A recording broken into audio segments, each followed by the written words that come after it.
Вести во 18 часот. Добар ден. Почнуваме со прегледот на насловите. ЕСМ најавува жалба за стопирањето на случајот со Мазут. Мицкоски очекува да биде преразгледан. Разговарав и со јавниот обвинител Ненад Савески на оваа тема. СДСМ обвинува дека се меша во работата на јавниот обвинител. Не може премиерот да врши притисок врз обвинителот. Газда Деко ги тера вработените да кријат неправилности од инспекторите. Објектот работел без никаква контрола. Нови сведоштва за трагедијата во Кочани. Ќе го блокирали СДСМ со филибастеринг носењето на новиот изборен законник. Законското решение сепак ќе биде доставено до собранието. Изводениот ученик е опериран и во стабилна состојба. Министерката Јаневска за насилниците прстот го вперува во родителите и бара и тие да одговараат. Да вметнеме казна за родителот чие дете е сторител на насилие. Волк се шетал низ Скопје. Од АХБ потврдуваат дека не било куче. Убаво се гледа дека навистина станува збор за волка, не за куче. Животното е заловено и сместено во зоолошката градина.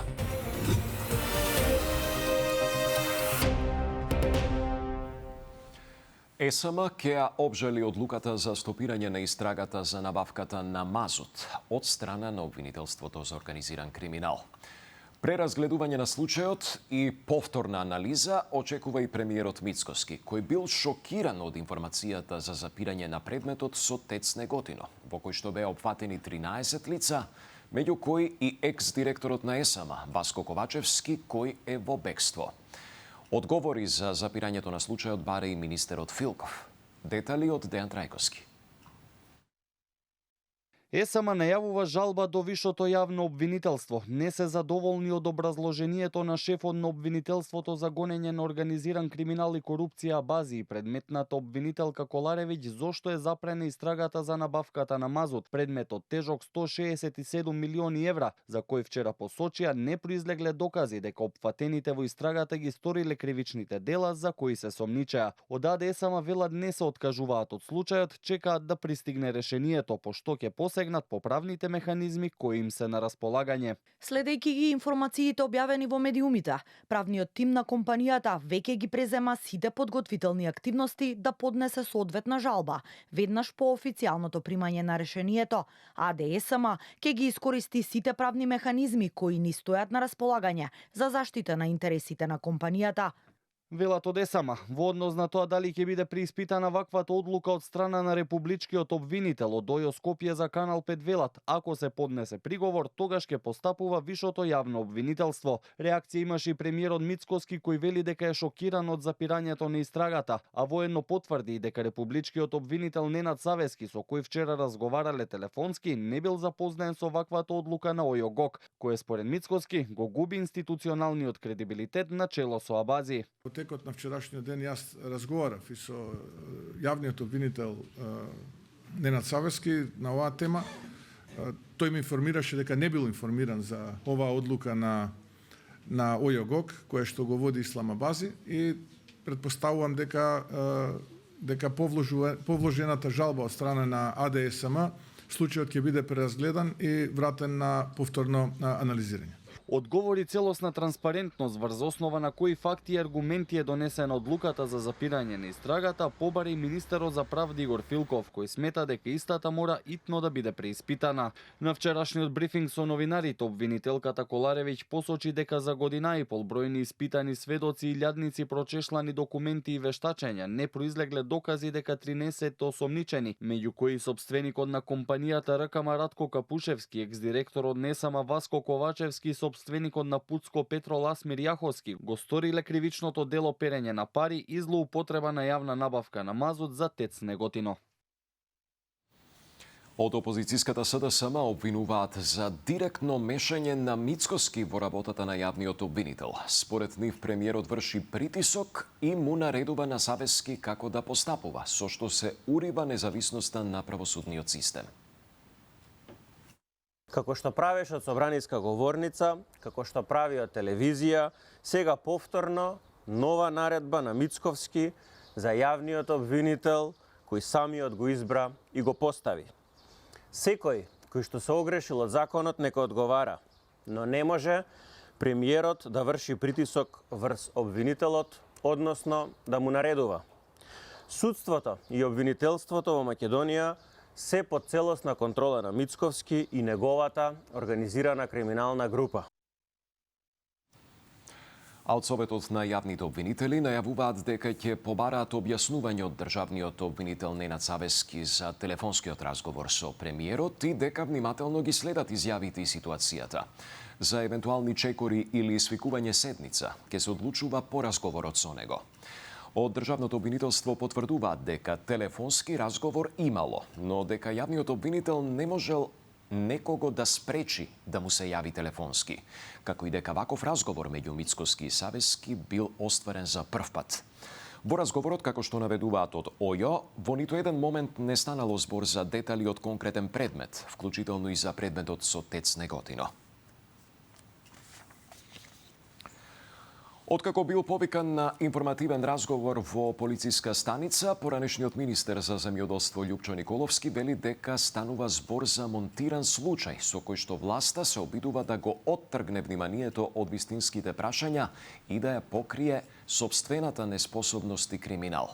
Николовски во објава на Facebook наведува и дека случајот се отвора во период кога, како што наведува, има големо незадоволство кај земјоделците поради доцнење на субвенциите, ниски откупни цени и поништени повици за рурален развој и дека целта е да се направи дефокус. Екс-министерот тврди дека предметот за кој што бил повикан на разговор не се однесува на прекршување на законот за јавни набавки, ниту пак произлегува од пријава од земјоделци. Претходно од МВР потврдија дека Николовски на 7 мај бил повикан на полициски разговор. Оттаму не наведоа дополнителни детали, освен дека екс-министерот бил на разговор во единицата за економски криминал и корупција во СВР Скопје по претходна наредба од обвинителството.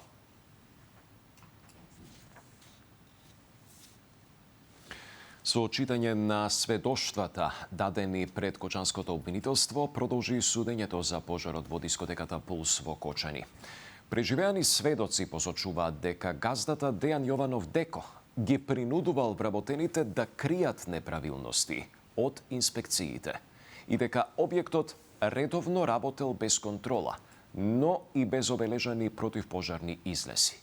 Рочиштето го следече Михајло Видимлиски. Дејан Јованов Деко, газдата на дискотеката Пулс, терал дел од вработените да се кријат од инспекции. Инструкции пак често давал преку син му Михаил. Ова е наведено во исказот на сведок даден во обвинителството, кој денеска беше прочитан во судница.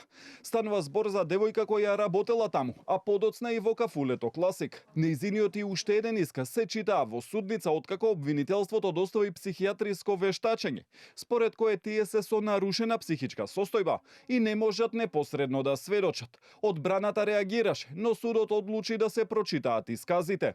Јавна тајна беше дека газда Деко има заштита од луѓе во полиција и инспекции, затоа што не работеше како што треба. Деко беше многу алчен за пари, не оптоваруваше со се и се што за работа.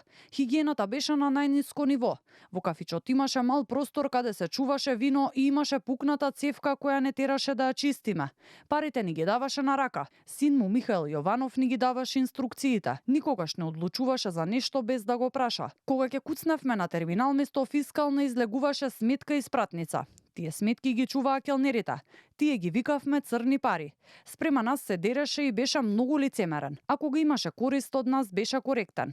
Во диското не пуштаа ако имаше најава за инспекции, а после 12 часот не пуштаа сите. За овој исказ реагираше и обвинетиот Михаил Јованов, тврдејќи дека е неточен. Другото сведочење беше фокусирано на кобната ноќ. Во судница обвинителството презентираше и фотографии и видео снимки од Facebook профилот на групата ДНК, од претходни настапи во други дискотеки низ земјава. Посочуваше на користењето на пиротехниката, дека била поставувана пред настапите, а ја активирал сега почина член на бендот со далечински управувач. Беа презентирани видео снимки од мобилни телефони од Пулс, на кој се гледа моментот на настанувањето на пожарот. Дел од снимките пак го покажа излегувањето на гостите по настанувањето на пожарот, зашто обвинителот Дарко Јакимовски посочи дека оневозможувањето на протокот на лица е поради влезот на самата дискотека. Судскиот процес за пожарот во дискотеката Пулс во Кочани, во кој што има 35 обвинети, е во доказна фаза. Следно рочиште за случајот е закажано за 20 мај, кога треба да продолжи со изведување на материјални докази предложени од обвинителството.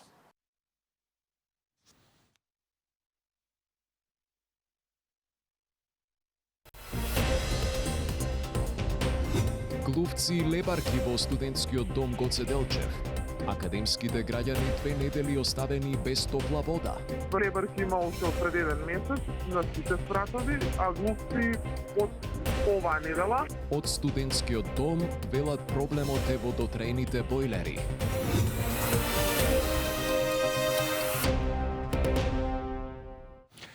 Изборниот законик ќе биде доставен до собранието, но дали ќе помине ќе зависи од филибастеринг, односно тоа дали опозицијата ќе одлучи на тој начин да го блокира неговото донесување. Ова го најави премиерот Мицкоски, кој уверува дека скоро сите закони од реформската агенда ќе бидат донесени во предвидениот рок. Тој денеска не ја исклучи можноста од предвремени парламентарни избори идната година. Андријана Лазова-Божиновска. И покрај бојкотот од СДСМ на меѓупартиската работна група, за новиот изборен законик има консензус од сите други и наскоро ќе стигне до собрание. Дали ќе биде изгласан според премиерот Мицкоски зависи од евентуална амандманска блокада, но вели дека доколку тоа не се случи, оваа обврска од реформската агенда може да биде завршена до крајниот рок. На состанок утрово со Гертјан Копман од директоратот за проширување на Европската комисија ги разгледале клучните приоритети за кои Мицкоски вели дека се реализирани без малкусите. Изборниот законик е еден од оние закони во кој што е можен филибастеринг, така што тој кога ќе влезе во собрание СДСМ доколку одлучи да не го гласа, може и да направи филибастеринг и да го спречи носењето на изборниот законик. Од наша страна ние ќе го подготвиме, ќе постои консензус на сите политички партии минус СДСМ. Подготвени сме и со нив да постигнеме консензус во оној момент кога ќе се вклучат нови преговори и доколку постои волја, има и начин да се заврши процедурата пред крајот на јуни. Извештајниот период кој што завршува крајот на јуни, сакаме од 10 да се обидеме, еве денеска заклучивме дека многу близко можеме да бидеме до 9,5. Нешто што представува 95% што никој да сега не го направи. Одговарајќи на обвинувањата од СДСМ за евроинтеграциите, Мицкоски повторно спомена избори. Опцијата за предвремени парламентарни не ја отфрла како лидер на ВМРО-ДПМН, иако како влада вели дека годинава има други приоритети. Ние сме промакедонска партија и тоа е кое што нас не интересира, а тоа што тие како политичка партија одамна го изгубија својот идентитет и начин на делување, тоа е нивен проблем и мислам дека со тој проблем многу скоро на избори ќе се соочат. Како влада сме за тоа да имаме редовни парламентарни избори кои што ќе се случат пролетта 2028 година, но како ВМРО-ДПМН, а и како влада сме подготвени во секое време да имаме парламентарни избори и на тие избори да победиме. Во однос на реконструкцијата на владата најавена за во јуни, премиерот кажа дека уште нема донесени одлуки. Уверува дека коалицијата ВМРО-ДПМН вреди и знам, функционира исклучително квалитетно. Ученикот кој беше избоден со нож во училиште во Ченто е во стабилна здравствена состојба. Извршена му е операција и во моментот е на респиратор. Според министерката за образование Јаневска, агресивното однесување на ученици и носењето ладно оружје во училиштата било резултат на домашно воспитување. Таа најавува дека ќе иницира и законски измени со кои што за насилство во училиштата ќе одговараат и родителите. Маја Стојановска со најновите информации. Деветоделенецот кој пред 2 дена беше избоден со нож во основното училиште 22 ноември во насилбата Ченто е во стабилна состојба, но се уште е на респиратор, информираат од Карел за Канал 5. Детето и натаму се наоѓа на интензивна нега и на механичка поддршка по извршениот оперативен зафат, бидејќи при убодот во стомакот бил зафатен и црниот дроб. Директорот на клиниката за туракална хирургија Игор Мерџановски вели дека лекарите утре постепено ќе се обидат да го исклучат од апаратите за дишење, како прв чекор за негово закрепнување. Па моментално состојбата е стабилна. Детето е се уште на респиратор. Во текот на денешниот ден се надевам да утре од Сабајле ќе пробаме да го будиме и да го дисконектираме од апарата за дишење. Министерката за образование Весна Јаневска вели дека ќе иницира измени во Законот за основното образование, со кој би се предвидела одговорности за родителите чии деца вршат насилство во училиштата. Според неа, агресивното однесување и носењето студено оружје не потекнуваат од училиштата, туку од дома, па затоа упати апел до родителите за поголема вклученост и внимателност. Јаневска останува на ставот дека потребно е наместо учениците дежурствата во училиштата да ги спроведуваат наставниците, а нив повремено да им се придружуваат и стручните служби, педагозите и психолозите. Ќе ги замолам противниците да побараат измена и дополнување во Законот за основно, да вметнеме казна за родителот чие дете е сторител на насилие во училиштето. Во моментов разговараме со нив за да се формулира таа измена и дополнување на законот. Целата држава тој да може да измисли да направи, се извинувам на речникот, но го потенцирам тоа така. Ако не се вклучат родителите, ние не можеме да постигнеме успех. Инцидентот се случи во понеделникот попладнето, кога поранешен ученик од училиштето, сега средношколец, влегол во училиштето кажувајќи дека е дојден да си ја земе помалата сестра, но потоа извадил нож и го прободел девето оделенецот. 15-годишниот напаѓач е лишен од слобода, а од МВР велат дека соодветно постапуваат и ги истражуваат мотивите за инцидентот. Според неофицијалните информации, причината за насилството е комуникацијата помеѓу сега повредениот ученик и сестрата на напаѓачот. TikTok анестезиологот, кој пред 3 години стана познат во јавноста откако во живо снимаше и емитуваше пациентки од операциона сала на гинекологија, пошто беше уапсен и остана без лиценцата за работа, се враќа на работа во Тетовската болница. Судската постапка против него беше повторена откако тој призна вина. Од болницата во Тетово велат дека се должни да постапат по судската одлука и да го вратат лекарот на работа. Сања Трајковска-Ставров. TikTok анестезиологот Валјон Дервиши, кој пред 3 години стана познат во јавноста поради тоа што во живо снимаше и емитуваше пациентки од операциона сала на гинекологија, пошто беше уапсен и привремено остана без лиценца за работа, сега ќе може да се врати и пак да работи како лекар во клиниката во Титово. Ова го овозможи судот, кој при повторена постапка пресуди затворската казна од 15 да му се намали на 3 месеци, а дел од делата несовесно работење и неовластено снимање биле преквалификувани. Од Тетовската болница за Канал 5 посочија дека анестезиологот се уште не е вратен на работа, а министерот Азир Алиев на пресконференција кажа дека не е запознаен со случајот. Јас не сум информиран дека имаме таков случај во Тетово. Знаете дека начинот на вработување и на организирање на ниво на болниците, затоа ги имаме директорите таму. Ако докторот има лиценца за работа и нема некоја отворена процедура за изабрана за работа, мислам дека треба да се анализира. Ставот на Тетовската клиника е дека анестезиологот не треба да се врати на работното место, но сепак од нивната правна служба велат дека ќе мора да постапат по одлуката на судот. Не сме задоволни од донесената судска одлука и сметаме дека во конкретниот случај судовите не ги ценеле во доволна мера специфичноста на здравствената дејност, заштитата на правата на пациентите и јавниот интерес. Во однос на евентуално враќање на работникот на работа, установата ќе постапува исклучиво согласно закон, судските одлуки и важечките прописи. И од лекарската комора, од каде може да му ја одземат лиценцата, се повикуваат на судот кој не одлучил да му забрани вршење на професијата. Од таму тврдат дека поради ова немаат правна основа да му оневозможат да работи. Во однос на претходната одлука од пред 3 години да му се одземе лиценцата на 7 години, од комората за Канал 5 велат дека таа никогаш не станала правосилна. Бидејќи со правосилна судска одлука на докторот не му е изречена мерка забрана за вршење професија, а постапката за повредата на Кодексот на медицинска деонтологија што ја води лекарската комора не е правосилно завршена. Комората во моментов нема правен основ за да ја одземе лиценцата за работа на доктор Дервиши. Во судските постапки ниту неговите колеги, ниту сниманите пациентки не се приклучиле на кривичниот прогон, потврдува адвокатот на клиниката во Титово Дарко Котески, кој посочи дека последна надеж за преиспитување на институционалниот исход, клиниката Титово ја гледа во ревизија пред Врховниот суд, кој засега се уште не постапил.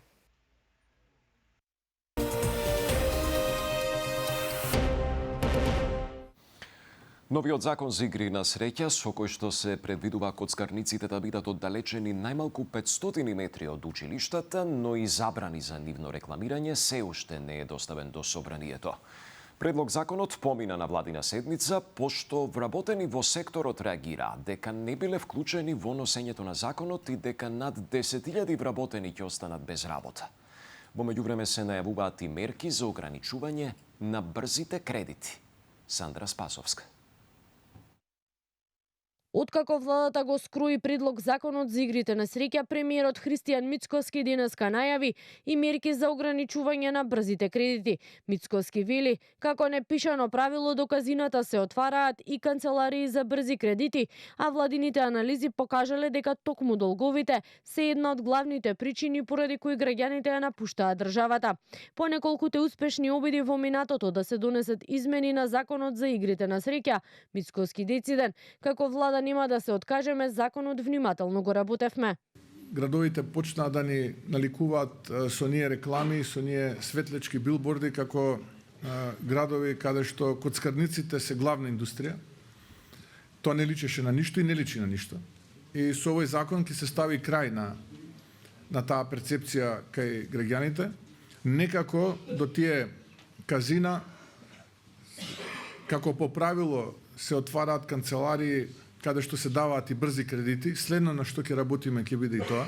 Со измените кои ги предлага владата се предвидува забрана за рекламирање на коцкарници преку познати личности и содржини насочени кон малолетници, нивно ограничување на најмалку 500 метри од училишта и засилена борба против нелегалното онлайн коцкање.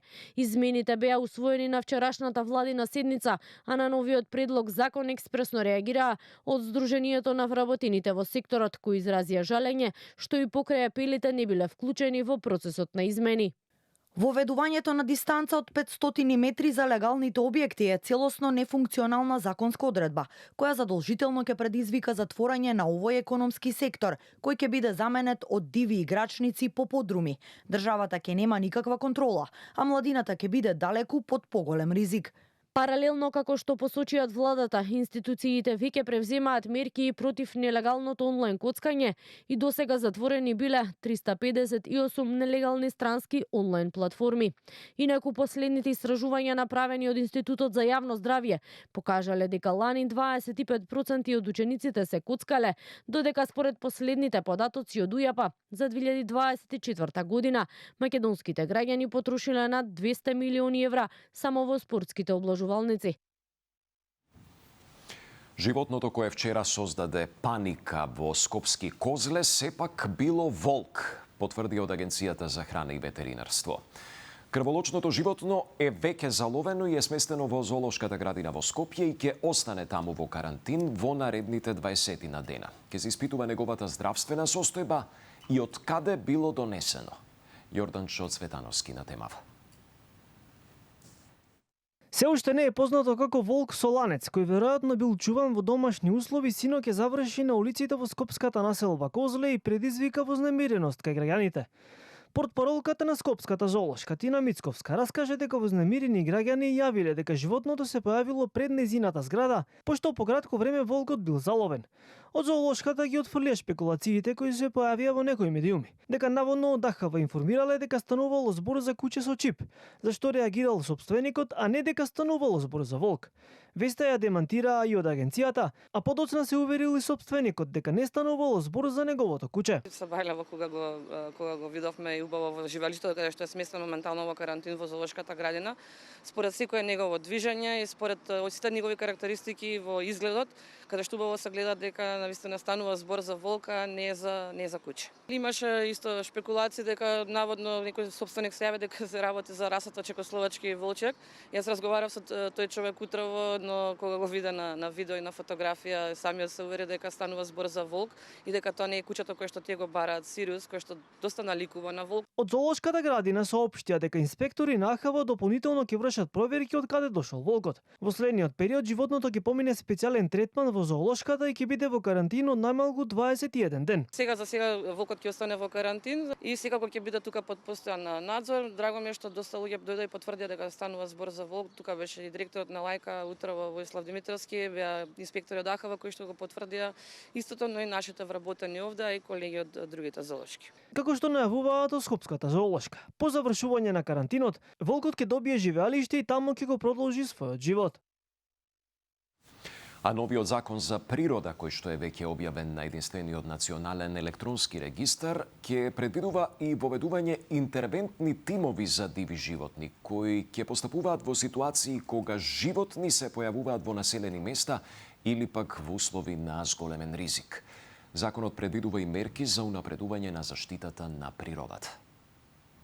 Постапката за избор на економскиот оператор за изградба на овој регионален центар е во тек. Проектот се реализира со средства обезбедени од Европската Унија, односно ИПА фондови. Очекуваме успешно да заврши целата постапка, да се избере економскиот оператор и да почне изградбата на регионалниот центар за управување со отпад во Свети Николе. Свети Николе е една од центрите, втората и третата се во Новаци и во Русина. Очекуваме дека со изградба на регионалните центри за собирање на отпад да ставаме крај на дивите депонии.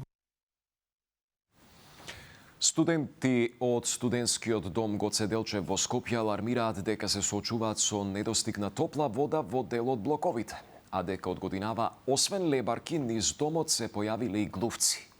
Од управата на студентскиот негираат, велат дека редовно прават дератизација, а дека бил забележан само еден глушец. Од вчера бил решен и проблемот со водата, кој што се јавувал поради проблем со бојлерите, стари повеќе од 40 години. Здравко Димитров. По 2 недели конечно топол туш за студентите во студентскиот дом Гоце Делчев во Скопје. Покрај тоа што немале топла вода неколку недели, тие се соочуваат и со проблем да имаат глувци и лебарки низ студентскиот дом.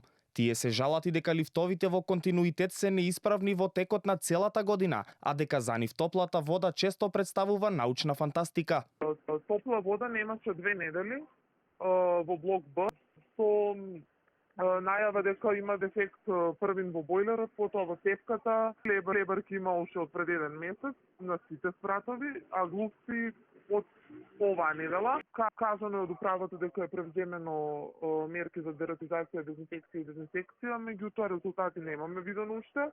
Истото важеше и за лебарките. Велат дека од Универзитетското студентско собрание објавувале како проблемите се решени, додека студентите се уште ги имале истите проблеми. Се жалат и дека долго време немаат ниту совет на станари, иако мандатот на претходниот состав е завршен од декември, веќе 5 месеци целата процедура била интерно променета од страна на Комисијата за студентски стандард при Универзитетското собрание. Нема најверојатно оваа година да се формира. 2 пати е одбиен повик, он интерно го смениле правилникот за избор на студенти на совет на станари, што тој правилник се менува на ниво на Министерство за образование и наука, и дека според тој правилник последните избори не биле легитимни и затоа и тие биле поништени. Утринава обвинија и од СДСМ дека власта го претворила студентскиот дом во символ на понижување и дека младите преживуваат во распаднати домови, додека власта, како што велат, троши на криминални тендери и бизнис шеми. Криминалците на власт лапаат пари од криминални тендери.